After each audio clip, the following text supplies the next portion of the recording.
ประมาณอยู่9 ล้านนะ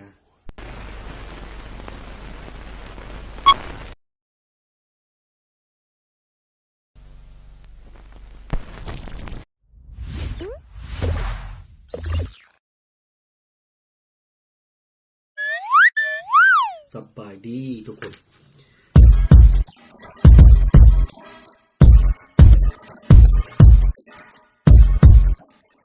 วันนี้เราได้มีโอกาสได้มารวมกันอีกแล้วเนาะ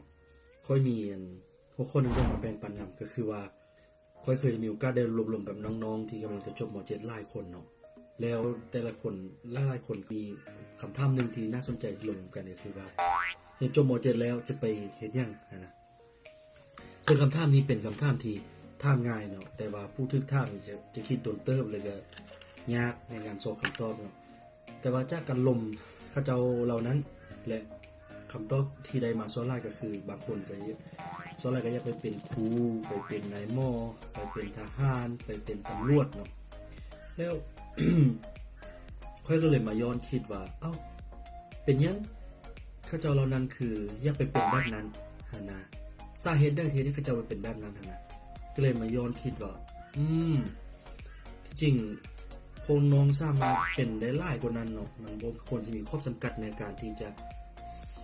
สร้างสาขาอาชีพของตัวเองนะแต่ว่าสิ่งที่เขาจะเว้าหั่นน่ะย้อนว่าค่อยคิดว่าส่วนหนึ่งเนาะมันมาจากสภาพแวดล้อมยกตัวอย่างก็คือว่า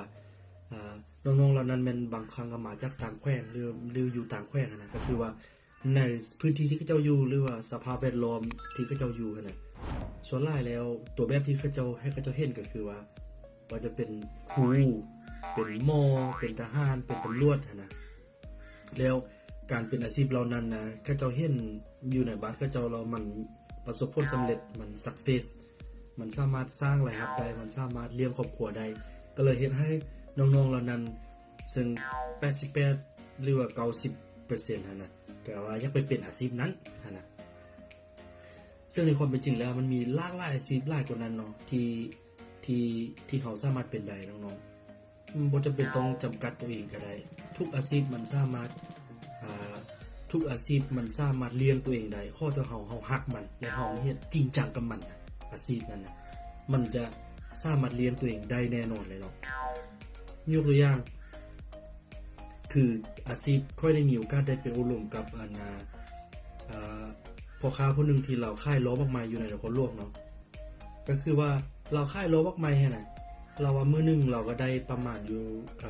200,000หรือ300,000นะแสดงว่าถ้าเราขายทุกมื้อน่ะมื้อนึงน่ะ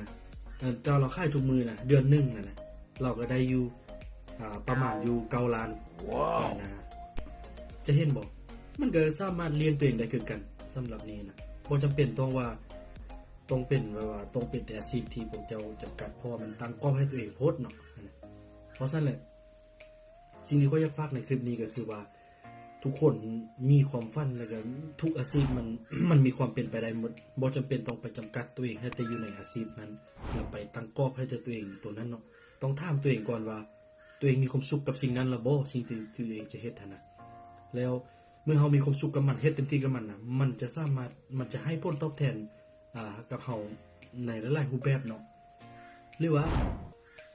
มีคำถามนึงเกิดขึ้นมาอีกตื่มหลังจากนั้นค่อยว่าเอ้าเฮาจะรู้ได้ว่าเฮามักสิ่งนั้นหั่นน่ะเฮาก็จะรู้ว่าเฮาจะมักสิ่งนั้นก็ต่อเมื่อว่าเวลาเฮ็ดสิ่งนั้นแล้วเฮาบ่มีความอิดเมื่อยเฮาม่วนไปกับมันเฮาลืมโมงลืมเวลาไปเลยนะเป็นตัวอย่างว่ามีผู้นึงคือมักงานเฮ็ดงานวิจัยแม่นบ่แล้วอยู่ที่ห้องแลบ12 โมงเลิกเราก็บ่เลิก8 โมงแลงเลิกเราก็บ่เลิกสินะเราม่วนไปกับมันอันนั้นแหละเขาจะเอิ้นว่านั่นก็คือเราฮักในงานของเราฮักในสิ่งที่เราเฮ็ดและค่อยเชื่อว่าถ้าเฮาฮักสิ่งใดเราเฮ็ดสิ่งนั้นมันจะสามารถเลี้ยงเฮาได้แน่นอนเนาะสำหรับคลิปนี้ก็อยากฝากสำหรับน้องๆทุกคนที่บ่ฮู้ว่าอยากเรียนหยังอยากเฮ็ดหยังก็เบิ่งในสิ่งที่ตัวเองมีก่อนสร้างสิ่งที่ตัวเองมีอยู่หั่นให้มันสามารถเป็นอาชีพได้ก็คือในภาษาอังกฤษเขาจะบอกว่า turn what you love into what yourself ก็คือว่า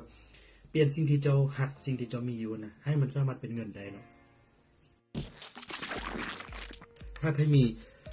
คอนเทนต์ได้หรือมีหัวข้อได้ที่อยากมาสนทนากันก็สามารถคอมเมนต์ ได้เด้อแต่ว่าอย่าลืมไปกดไลค์กดแชร์ในช่อง YouTube ของค่อยแล้วก็อยู่ในเพจของค่อยให้ได้เด้อไปก่อนบ๊ายบาย